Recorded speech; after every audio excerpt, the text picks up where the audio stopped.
The message for today, brothers and sisters, is entitled The King Alfred Plan. The extermination of blacks in America.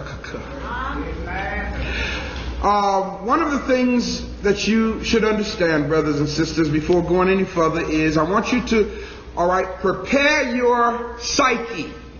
Now, this message is not a spiritual one. This message is not a churchianity kind of thing. This message today is to let you know what's going on in our socio-political environment. Does everybody understand me? So kind of gear your head up for that, all right? And understand that I'm going to share some information with you in this message that's very disturbing. I'm telling you now. It's not meant to depress you. It's meant to make you aware. It's not meant to make you walk out of here feeling like there's no hope. It's meant to make you walk out of here saying, I got to get busy in informing my brothers and sisters what's really going on, so that we can prepare ourselves for what is coming. The information that I'm going to share with you, personally, I have researched it along with many of my colleagues, and we found a lot of this information in the United States Library of Congress. A lot of this information has finally been declassified after being held away from the masses, or kept back from the masses after many years. Because of the satanic, evil, and clandestine objectives contained in this program called the King Alfred Plan, it is imperative, it's necessary that those people whom God has called to be watchmen and watchwomen on the wall alert the people. There's a passage in the scripture that says, woe unto the watchman that sees danger coming and don't say nothing, because then the blood of the people will be on their hands. But when the watchman on the wall proclaims and cries loud and spares not and lifts up their voice, as the scripture says, as a trumpet in Zion, to show the people what's happening, if the people still fall for it, then the blood is off of the watchman's hands. So today, as the watchman on the wall, it's my duty to inform y'all of some stuff that you might not know about. Do my best, Doc. Let's go back in time a little bit. Let's go back approximately 40 years ago. Between the years of 1960 and 1964, an organization called the National Security Council. Have y'all ever heard of that before? I know you have, because we talk about national security memorandums. Well, the National Security Council developed a government program called the King Alfred Plan. This program actually details the arrest, detention, encampment, and extermination of the black and Hispanic or Latino population of this country. No other race of people have had a program written for them but the black, and of course in 1984 it was amended to include the Hispanic population. President Reagan, along with the ex-director of the Federal Emergency Management Agency, Louis Goffredo, proposed this amendment in 1984, on April 6th of 1984, And hence you have the additional code name Rex-84. It's important that you understand, brothers and sisters, why this program has been put in place. You need to understand the drastic measures that have been strategically designed for our destruction. Yes, yes. Everybody say, policy planning study.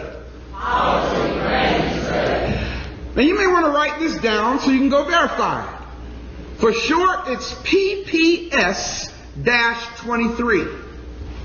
Again, notice the name of this. Policy planning. Policy planning study number 23. This took place, brothers and sisters, in February of 1948. I wasn't even born then.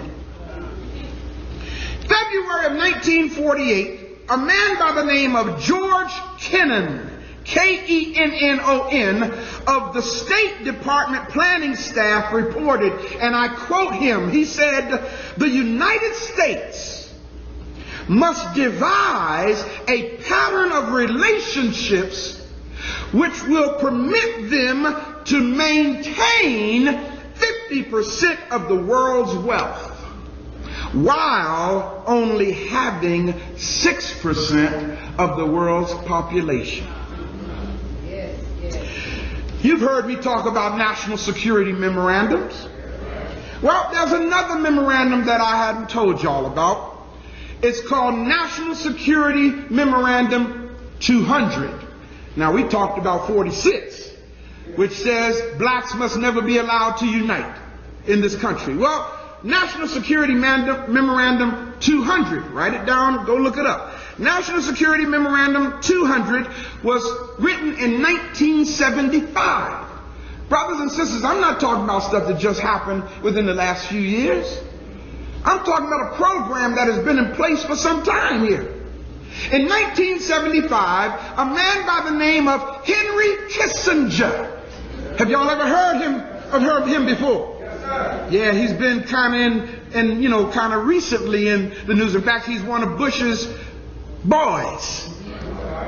Henry Kissinger stated, and I quote him in National Security Memorandum, he says, quote, "A reduction of the rate of population is a matter of vital United States security, since the United States will require large and increasing amounts of materials from abroad, especially from LDCs." LDC is acronym for less developed countries. And of course, LDCs, you know where they call that? India, Africa. That's where they say the less developed countries are. So they're saying that they will take the materials from the LDCs. It goes on to say, and I quote him, "That fact gives the United States enhanced interest in the political, economic, and social stability of these supplying countries. Wherever," check out what he says, "wherever a lessening of population can increase the prospects of such stability, population policy becomes relevant to sources supplied and to the economic interests of the United States." You want to know who the terrorist is in this world? The United States government. They have been for some time, brothers and sisters. Ex-President James Earl Carter, y'all call him Jimmy Carter, fanned the flames of this program when he issued a directive to Congress on May 23rd, 1977. President Carter court ordered that a 3-year study on how to reduce the world's population be implemented. This program or study was called Global 2000, the report to the president. I quote from the Global 2000 report. Here's what it says, quote, that there will be zero population growth for the whites on earth by the year 2000. Did y'all hear what I said? Their study said if we don't do something, there will be zero population growth for white folk by the year 2000. It goes on to say, and in order to preserve the survival of the white race, lands which contain resources that the United States needs must be freed of its population. Brothers and sisters, it's out there in documents, but we are so churchified, we don't know what's going on.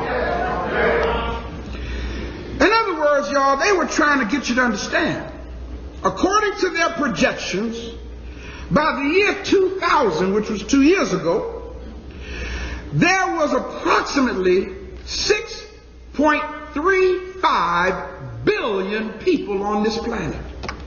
How many did I just say?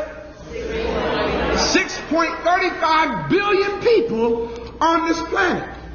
Approximately 5.2 billion were people of color. Y'all hearing this? In less developed countries. The Global 2000 program goes on to state, water will be polluted in Saudi Arabia, Egypt, and North Africa to destroy the coastal fisheries. The, quote, desertification unit. In fact, they had what was called the United Nations Desertification Conference in 1977. The desertification unit will destroy woodlands in the Sahel region in Africa below the Sahara Desert to increase, check this out now, to increase the destruction of topsoil. Yes, yes. Are y'all hearing this? See, y'all, the land is so rich in Africa. You don't have to plant seeds. All you got to do is drop them. And they'll fertilize and take root and grow. So their program is to implement techniques that will destroy the topsoil and promote desert conditions. The people will, goes on to say, the people will have to resort to cow dung and field residue for fuel. Goes on to say another part of the report, fertility rates will be severely reduced. Doesn't say how though. It just says fertility rates will be severely reduced. Price of food will increase 95%.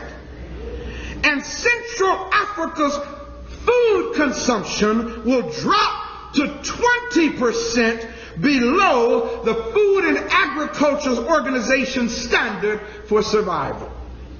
Oh, this is really deep. And every $1 increase in the gross national product for less developed countries, for every $1, there will be $20 increase for North America, Western Europe, Australia, New Zealand, Japan, and Canada. Now this really blew my mind, y'all, when I was doing this research. It went on to say, whether, not W-H-E-T-H-E-R, W-E-A-T-H-E-R, the weather, like outside. The weather will be manipulated to affect production and demand of food exported from other countries. Now you know that's deep. When they've actually developed the technology to cause weather control. Brothers and sisters, look at the person next to you and say, we really need to open our eyes.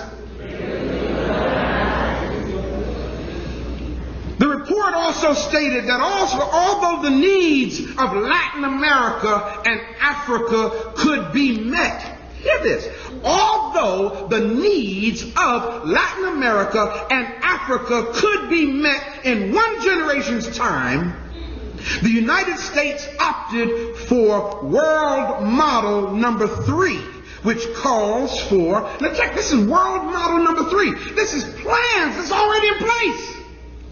World model number 3, which calls for massive famine in Asia and non-OPEC Africa. OPEC is oil producing, exporting countries.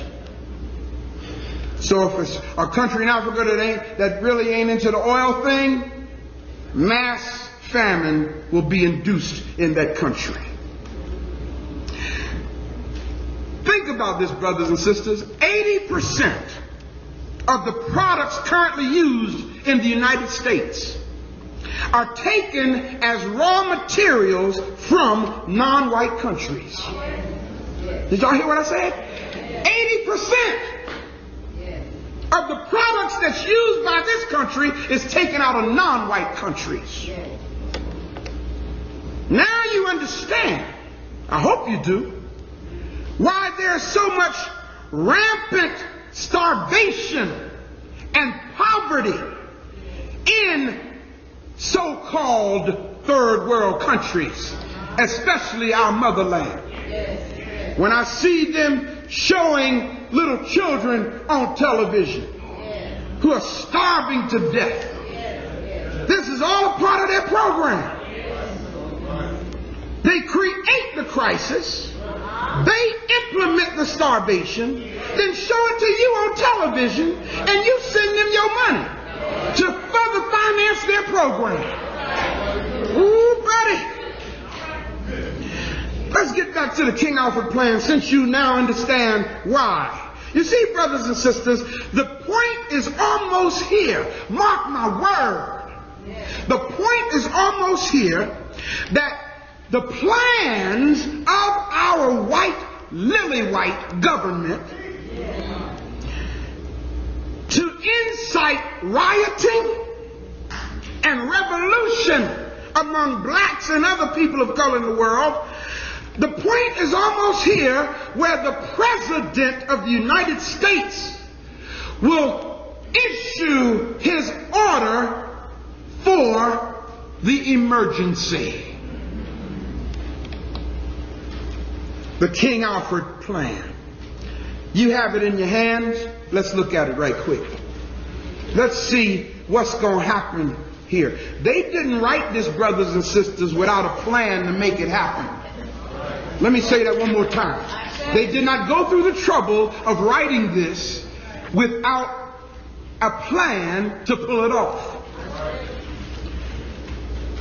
The King Alfred Plan, the United States of America King Alfred Plan, codenamed Rex-84.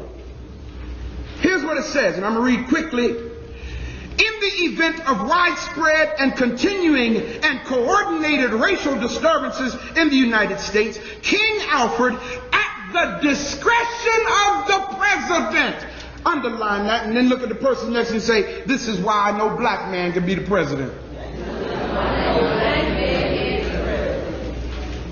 You got to understand, people, this program was written for black people. They ain't gonna, hey, listen, I don't know. What's Secretary of State's name? Colin Powell. I don't know. He seems to be a little disgruntled, but when you got people like that supporting the white agenda, you know, it makes you wonder. They might be able to put somebody who looks black in the Oval Office. It says, at the discretion of the president, King Alfred is to be put into action when? In other words, when the president of the United States, not Congress, not the House, not the Senate, not the House of Representatives, not the Senate, when the president declares this emergency, it's to be implemented immediately. Participating federal agencies, what are they? National Security Council. What else? Central Intelligence Agency, Federal Bureau of Investigation, Department of Justice, Department of Defense, Department of Interior. Participating state agencies, what are they? National Guard units, state police. Participating local agencies are what? City police and county police, that's right. Now, one of the things you need to understand, brothers, let me make this notation before we read further.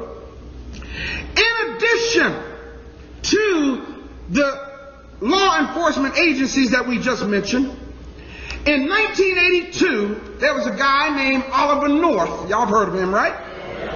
Oliver North and Ronald Reagan got together, and the two of them amended the King Alfred Plan. And their amendment became known as Rex-84 because it was signed by Ronald Reagan in 1984. Now, the original plan was signed by Lyndon Baines Johnson, but Ronald Reagan amended it to include the Hispanic population. Originally, it was, what we're going to read, it was just written for blacks. But in 1984, Oliver North and Ronald Reagan amended it to include the Hispanic and Latino population. What's really deep, brothers and sisters, is this. The neo-Nazi groups, this is all a part of the amendment in 1984. The neo-Nazi groups in Texas, Louisiana, and Mississippi, along with state militia groups, like the Missouri militia, the Michigan militia, the Minnesota militia, all of these white paramilitary groups that have their training grounds out in the woods and stuff, that y'all, I'm sure y'all know about that, right? I hope you know about that. Well, the amendment in 1984 was written to include them automatically being deputized when the president declares the emergency. And all of these other groups will be deputized by the federal government to round up blacks and Hispanics for encampment. This is not good news, brothers and sisters. I'm not here to make you feel good today. I'm here to make you aware today. Y'all hear what I'm saying? Now, brothers and sisters, if y'all are thinking for a moment that there's going to be worldwide empathy or sympathy for us, don't think that. Now, I'm going to tell you why I say that, y'all. Because y'all remember when James Baker was Secretary of State? Well, James Baker developed a policy with Russia and Canada. These other governments have created what's called a United States European base to exterminate blacks and Latinos in Africa, South America, the East and West Indies, Cuba, and Puerto Rico. I mean, they're working. Why? Why are we targeted? Think about that. Let's finish reading the memo here. Memo from the National Security Council. Y'all see it? Notice what it says. Even before 1954, when the Supreme Court of the United States of America declared unconstitutional separate educational and recreational facilities, racial unrest and discord had become very nearly a part of the American way of life. But that way of life was repugnant to most Americans. Since 1954, however, that unrest and discord have broken out into widespread violence, which increasingly have placed the peace and stability of the nation in dire jeopardy. This violence has resulted in loss of life. Y'all remember the riots in the 60s, right?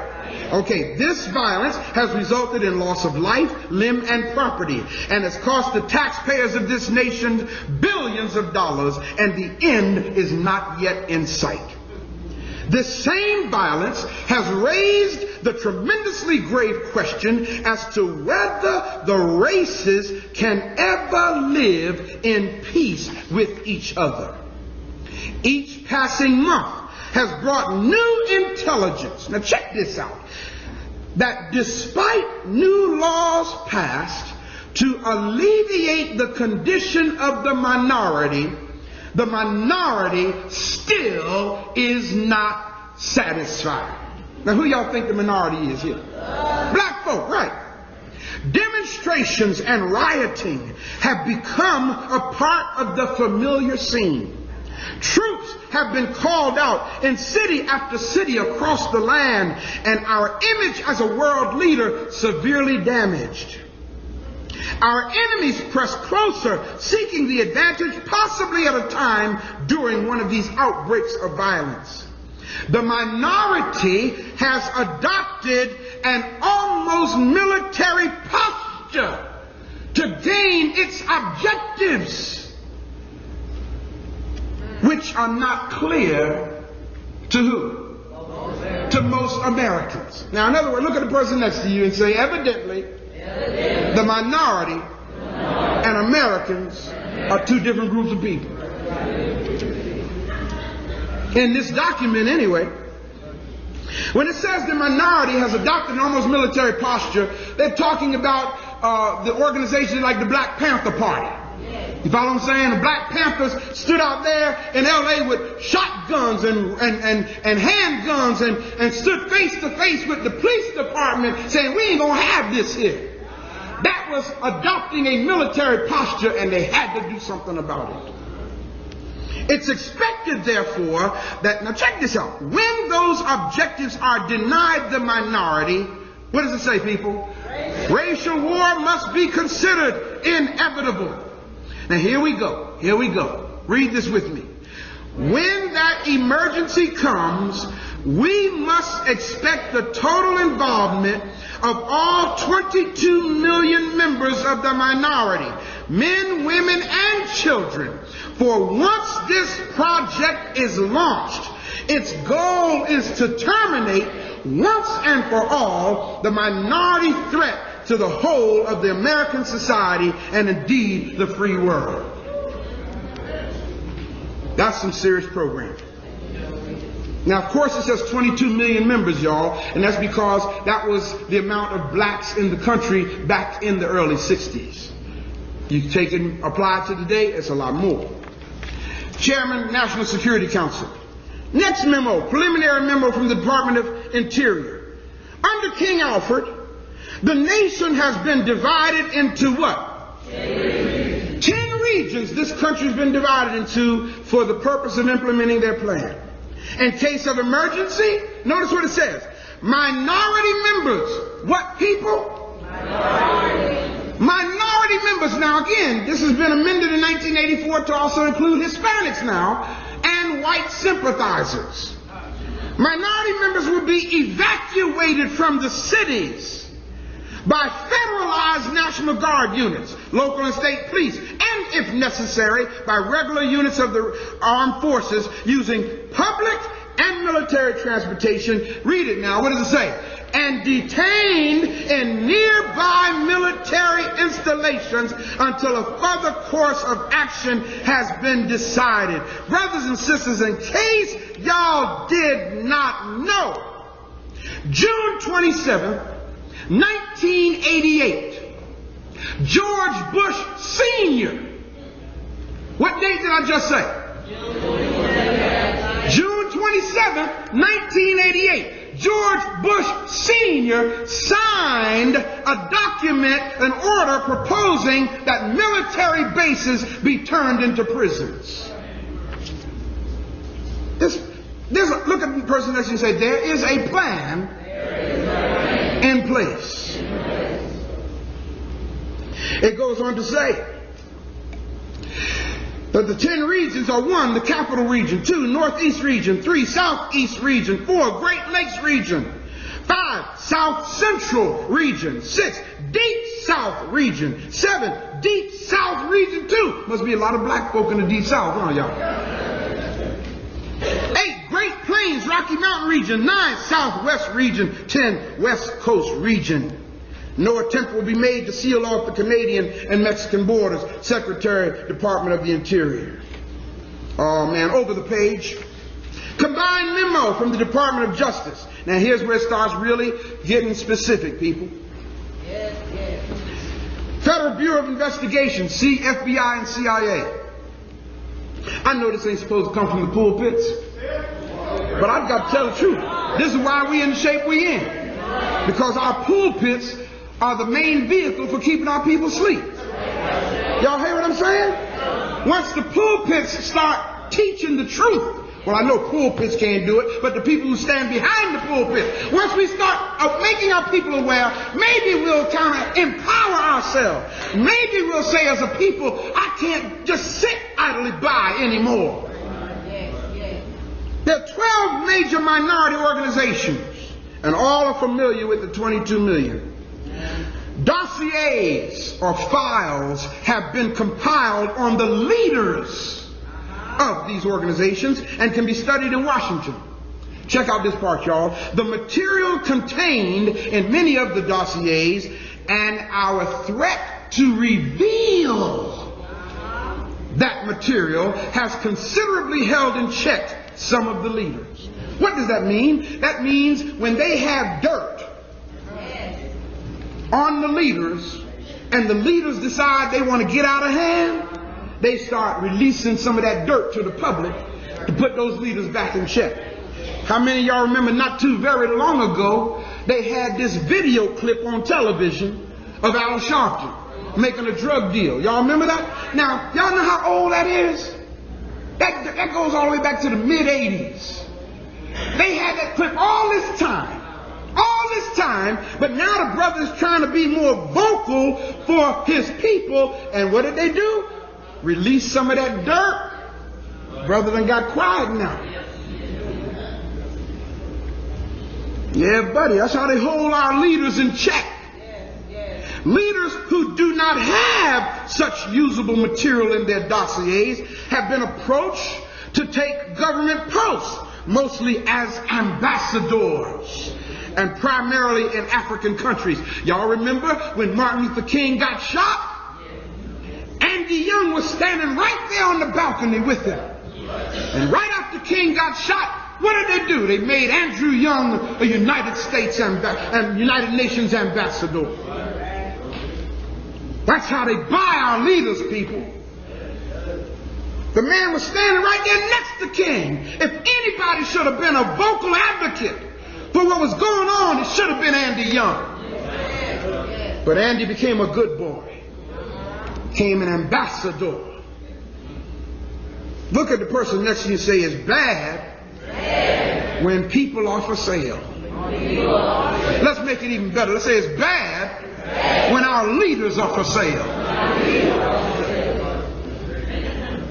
You see, brothers and sisters, the promise of these positions have also materially contributed to a temporary slowdown of minority activities. And it goes on to say, however, we do not expect these slowdowns to be of long duration. Why not? Because there are always new and dissonant elements joining these organizations. In other words, what they're saying is young folk are coming along. And they have a whole new paradigm. They have a whole new energy to deal with us. So what we must do is address them too. All organizations and their leaders are under what? Constant 24-hour surveillance. The organizations are, read them with me. 1, the Black Muslim. Why y'all think the Nation of Islam is the top of the list?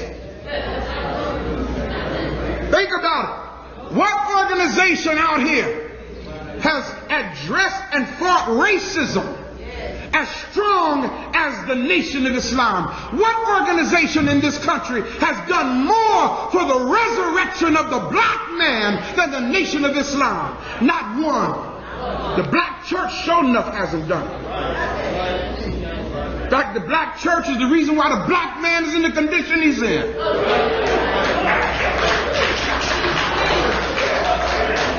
You think about it, y'all, the black church is not designed for the empowerment of the black man. The black church is designed to excite black women. That's why in the black church, music is so important. Brothers don't want to hear all that stuff. Don't get me wrong, we ain't that we don't like music. But brothers just ain't into all that emotion. And if you notice, most of the time when people are getting involved, it's sisters standing up and clapping. Brothers are sitting there saying, "Oh, I'm waiting for you to feed this." Brothers are not into feeling good. Not that we don't want to feel good, but that's not our agenda. And the black church is about emotionalism. The black church is about how do you feel when you come out the wilderness. Now, y'all know it's the truth. They ain't asking what did you know when you come out the wilderness. It's how do you feel when you come out. Oh, shucks. Black Muslims. 2, Student Nonviolent Coordinating Committee, also known as SNCC. 3, Congress of Racial Equality. 4, the Yahudu Movement. 5, Group on Advanced Leadership, or GOLD. 6, Freedom Now Party. 7, United Black Nationalists of America. 8, the New Pan-African Movement. 9, Southern Christian Leadership Conference. 10, the National Urban League. 11, the National Association for the Advancement of Colored People. 12, Committee on Racial and Religious Progress. And I've added another one, y'all. 13, the African Village Center. Yeah, I had to put that there. Note, at the appropriate time, underline those words, y'all. At the appropriate time. What does that tell you? That this thing is still in the works. At the appropriate time, to be designated by the president, the leaders of some of these organizations are to be detained. When though? Only when it is clear that they cannot prevent the emergency. Can I give you a real live example of what I'm talking about? In other words, the next time y'all decide to sit down on Route 70, okay, and they bring their Pied Piper in here to lead y'all, if he is not having an effect, then he's no more good to them. But if they can bring their boy in here and sit down with y'all, and then say, all right, y'all, let's get up and go get in the paddy wagon, because we made our point.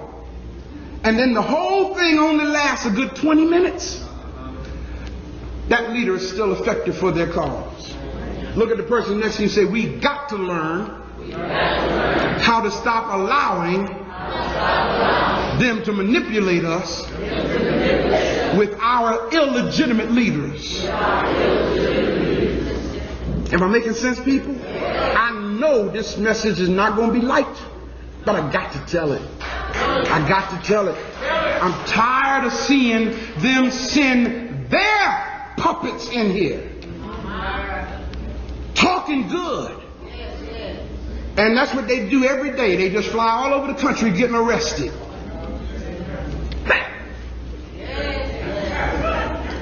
They come here to St. Louis today, lead y'all into a game, get a phony arrest, fly out with their FBI escort, and go in Baltimore tomorrow and do the same thing. How many people come on, y'all, come on. Come on. I'm sorry for busting y'all's bubble. Gotta tell you like it is. It goes on to say, all other leaders are to be detained at once. In other words, the leaders that ain't for sale. Compiled list of minority leaders have been readied at the National Data Computer Center. It is necessary to use the minority leaders designated by the president. I gotta walk now. Y'all see that? Minority leaders that the president designated. Look at the person next to you and say, so what good are they? It's necessary to use them in much the same manner in which we use minority members who are agents of the Central Intelligence Agency and the Federal Bureau of Investigation. And we cannot, until there is no alternative, reveal King Alfred with all its aspects. In other words, I ain't supposed to be standing up here telling y'all about this. You're not supposed to know about this. You see, brothers and sisters, the only way to prevent a conspiracy is to expose it. Yes. I say. Notice the next sentence, y'all. Minority members of Congress will be unseated at once. Uh-oh. You mean Maxine Waters? She's a sister who speaks out for us.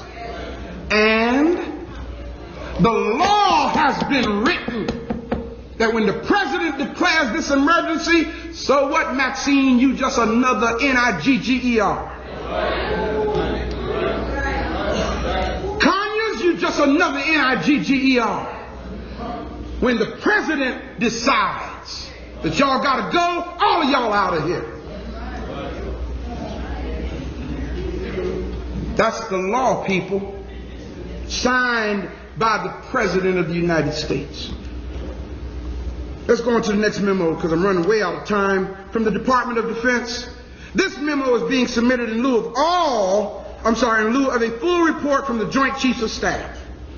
Now this is from the DOD now, Department of Defense.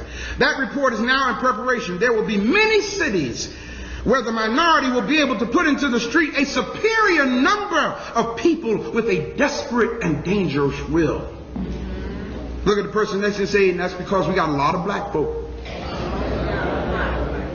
He will be a formidable enemy, for he is bound to the continent by heritage and knows that political asylum will not be available to him in other countries. Why not? Because they done worked it out, y'all, to where you got to get their permission to leave this country now. No passport, you ain't going nowhere. In the case of a national emergency, boom, all passports are suspended. How you going to get out of the country? Yes. I got a passport. So? You think you got an important document. That's what's deep. That's just their permission for you to go. Goes on to say, the greatest concentration of the minority is in the Deep South, the Eastern Seaboard, the Great Lakes region, and the West Coast. Now, while the national population exceeds that of the minority by more than 10 times, we must realistically take into account the following. 1, an estimated 40 to 50% of the white population will not, for various reasons, engage the minority during an emergency. The reason why the white folk ain't going to try to get out there in the street and engage us is because they know they ain't going to win. No. They'll get out there in the street and they'll see Shaka Zulus everywhere. And they ain't going to stay there. No. They don't want that. Number 2, American armed forces are spread around the world. A breakout of war abroad means fewer troops at home to handle the emergency. 3, local law enforcement officials must contain the emergency until help arrives, though it may mean fighting a superior force. New York City, for example, has a 25,000-man police force. Well, now it's more like 55,000. And there are about 1 million minority members in the city. We are confident that the minority would hold any city it took for how long, though? Only a few hours. Why? Because the lack of weapons, facilities, logistics all put the minority at a final disadvantage. Now notice this next part. Before we even read this next paragraph, say this with me. Black folk don't belong in the military. Don't so. No. Now I know it's real good when you get in there and they give you room and board and everything, and you know, you stay in there and do your time and they take care of you for the rest of your life, supposedly. But you know, especially now. No, and I'm going to tell you, we're getting ready to read why right now. Notice what it says. Since the Korean War, this department has shifted minority members of the armed forces to areas where combat is most likely to occur, with the aim of eliminating through combat as many combat-trained military servicemen as possible. Why is that? They can't afford to have combat military trained black folk on the streets here. There's a movie I encourage y'all to get called The Spook Who Sat by the Door. It's about a black man the first black man who became a member of the Central Intelligence Agency. And after he learned all of their skills and training, he resigned, went back to the black community, and taught all those skills to the brothers in the hood. He was a dangerous human being. They couldn't figure out where all this mess was coming from. They thought another nation had launched clandestine war against the United States. And it was brothers in the community who had learned the covert activities that the United States government had trained his brother. Today, the ratio of minority member combat deaths in Vietnam, of course this was again written back in the 60s, where they are serving as advisors, is twice as high as the minority population ratio to the rest of America. Now, here it gives a timetable for how this plan is to be implemented. Brothers and sisters, I don't know if you can even get your mind to fathom what I'm about to tell you. But here they have this thing so organized that they actually got it worked out to how they can actually round up, arrest, and detain and incarcerate all of the black people in this country in an 8-hour period. Notice what it says. Number one, local police and minority leaders in action to head off the emergency. In other words, those hand-picked leaders by the president, first thing they do, they send them in, try to get black folk to stand down. You know, now don't try to go in and tell them, don't tell them you came in there to stop them. Go on and let them march a couple of blocks.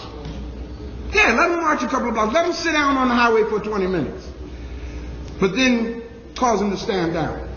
Lead them into the paddy wagons. Or talk to them and say, all right, y'all, it's time for us to go now. 2, countdown to 8 hours begins at the moment the president determines the emergency to be national, coordinated, and it's going to last a while. 3, county police join local police. That's the 7th hour. 6th hour, state police join county and local police. 5th hour, federal marshals join state, county, and local forces. 4th hour, National Guard units are federalized and held in readiness. Now, down to the 3rd hour now. Regular armed forces alerted, take up position. Now notice this, highlight this part. Minority troops divided and detained. Y'all see this? In other words, yeah, you in the Army, you in the Marines, with your M16. But when the president declares an emergency, we're going to take your M16 from you, even though you done went and almost gave your life for this country. When the president declares an emergency and it's time to round up all these black folk and put them in some of these storage facilities. Until we decide what we're going to do with them. Y'all, why you think they building all these storage facilities? Y'all ain't got that much stuff to put in storage. Come on, y'all. Think. Storage facilities with running water. What boxes need with running water? Oh, man. Minority troops divided and detained along with all white sympathizers under guard. Down to the 2nd hour. All minority leaders, national and local, detained. Why is it that they want to detain the leaders? You know, why just the leaders? Now, they ain't round up all of our people yet, just the leaders. Now, President goes on national radio and television and tells black folk and the Hispanics, y'all got 1 hour to stand down. If they don't listen, down to 0 hours, all units under regional commands into the emergency. Engage. Now, here's a note. Zero Committee report. And this was called the Zero Committee. And of course, talking about zero population. Survey shows that during a 6-year period, production created 9 million objects. What in the world is that? Or 1.5 million each year. Production could not dispose of the containers, which proved a bottleneck. However, that was almost 20 years ago. And remember, this was done in 64. 20 years before 64 is 44. 1944, 1943, 1944, that's when the Holocaust took place, y'all, in Nazi Germany. Yes, yes. And what happened was the furnaces that Hitler used to burn these people weren't hot enough. Right. So when they start throwing the bodies in the furnaces, the bodies weren't burning up fast enough, and it caused the furnaces to get clogged up. So notice what this report says. We suggest that vaporization techniques be employed to overcome the production problems inherent in King Alfred. What does that mean? Well, as a result of this recommendation, they began to build what we call high volume or nuclear powered trash incinerators. And these incinerators burn 5,000 degrees Fahrenheit. Y'all listen, steel, depending on the kind of steel it is, melts between 2,600 and 2,700 degrees. Now, steel will melt at that temperature. Why do you need a incinerator that burns 5,000 degrees? So that the furnaces don't get clogged up again. When they take those people who they detained and gas them, put them to sleep, Lord have mercy, put them on these conveyor belts that roll into this furnace. As soon as they get in there, poof. Now I know it's not good news. Preacher, I didn't come here to feel sad today. Hey, if you don't know, you're going to really feel sad. Because the biblical text says it this way: my people are destroyed because of a lack of knowledge. Don't say it can't happen, people.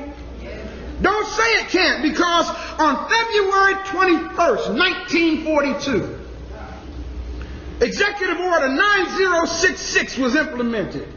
And on February 21st, 1942, every Japanese American in this country was arrested and detained. And the law stated if they were 1/16 Japanese, they were to be locked up too. When the Japanese, the war, World War II. I don't say it can't be done. But see, Japanese got sense.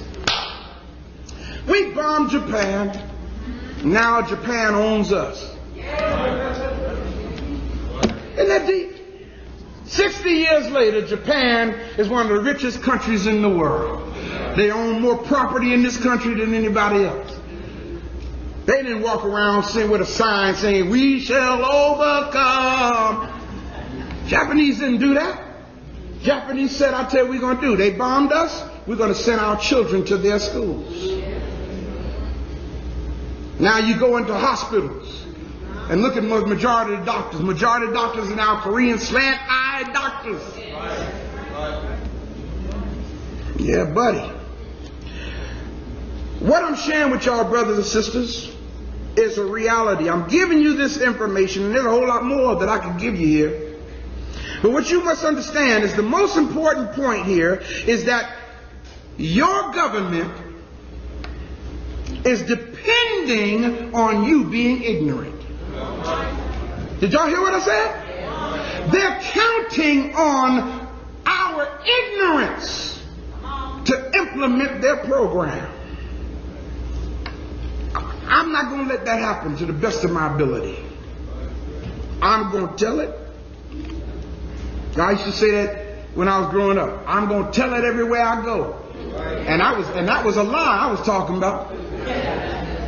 I'm going to tell it if don't nobody want to hear it. I'm going to tell it. I'm going to, a friend of mine used to say, I got to preach, and we used to say that, I'm going to tell it. And, think about that, man. I was committed to the promotion of that lie. Now I got to be as committed to the promotion and dispensing of the truth that will set my people free. You got to be committed as well. Government is counting on your ignorance. And see, they want y'all to fight back. That's what they want. See, the sooner you fight back, the quicker it gives them an excuse to declare a national emergency. You understand what I'm saying? They've been stockpiling weapons, y'all. In fact, y'all remember I told y'all about the VMAS project? Brothers and sisters, do y'all not know now that every major police department has a VMAS unit now? For those who don't know, VMAS, VMADS, stands for Vehicle Mounted Anti-Denial System. It's a weapon now that's mounted on top of the Hummers in police departments, and it's an actual microwave beam. So in other words, now, all they got to do is see a crowd of black folk, aim the beam toward the people, and pull the trigger. And it sends a microwave beam into that crowd of black folk. And what's really deep about it is the black folk are standing there and they start burning, cooking from the inside out, just like a microwave oven. But you can't run till you don't know what direction the beam is coming from, because it's invisible. It's called, don't take my word for it, it's called VMADS. Look it up, go verify it. They didn't make VMADS for white people. They will never use the VMADS in Ladue. They'll use it in North St. Louis though. Y'all hear what I'm saying? Now, what can we do? I know this is going to sound a little flimsy as I close. What can we do? Look at the person next to you and say, first thing is learn how to pray. And see, y'all might not believe in prayer, but let me tell you something. Prayer is a powerful tool. Prayer will give you guidance and wisdom, because when you pray, number one, you quiet yourself. You humble yourself, and you perk up your ears to hear what God has to say to you, either through the Spirit of God in you or through the voice of your ancestors. I'm a firm believer, brothers and sisters, that God is not going to allow His people, those who will hear, to meet with extermination. We have come through too much. Y'all hear what I'm saying? And we're still here. We are the number one wonder of the world. Not the pyramids, we are. Pyramids was the number one wonder, but see, they're trying to, we're still here to tell about the pyramids. We ain't supposed to be here to tell about them. We're supposed to be gone by now so they could claim the pyramids as theirs. And here we still are. So I'm giving you all this information today because I love you. I love your children. I love our future. My people are destroyed because of a lack of knowledge. Ephesians 5:11 says these words, and I close. Ephesians 5:11 says, have nothing to do with the fruitless deeds of darkness, but rather expose them. Y'all got that? So when I see the deeds of darkness that's been designed for the elimination of our people, my job is to expose that which will bring genocide and destruction to our people. It might mean the difference between your children living or dying.